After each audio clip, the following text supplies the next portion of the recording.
Дэлхий даяар тэр бум хүнд хүрэх хил хязгааргүй арга замыг төсөөлөөд үзтээ. Бидэнд аль хэдийн тийм арга зам бий болсон. Адвентист дэлхийн радио нь Христэд итгэх итгэлийн захиасыг сайн мэдээ түгээгчдийн очиж чадахгүй газруудад агаарын долгионоор дамжуулж амьдралыг нь үрд өөрчилж байна.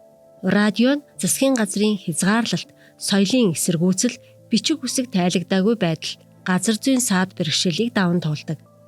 Энэ бол дэлхий дээрх хамгийн энгийн, хамгийн боломжийн технологийн нэг бөгөөд дэлхийн хүн амын ихэнх хэсэгт хүртээмжтэй байдаг.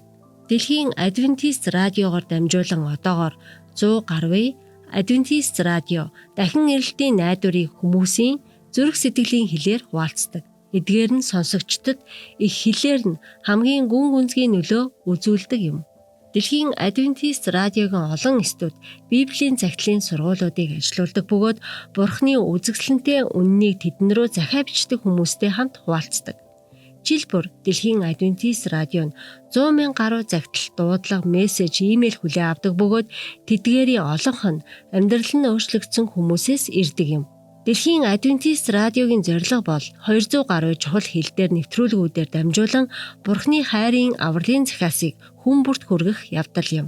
Энэхүү алсын хараа нь таны итгэмжит хандвар дамжуулан бодит болно. Хэрв таны амлалтын өргөлүүдийг хамтарсан хандивын төлөвлөгөөний дагуу тараавал таны өргөлийн нэг хэсэг нь ерөнхий чуулганы дэлхийн эрхэм үйлсийн сангаар дамжуулан Дэлхийн Адвентист радиог үргэлж дэмжих болно.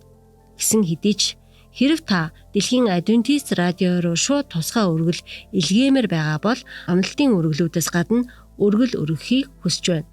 Бид 11 амлалтын өргөлөө өргөх үедээ өөрсдийн хүслээ адагт харин Бурхныг нэгт тавьцгаая.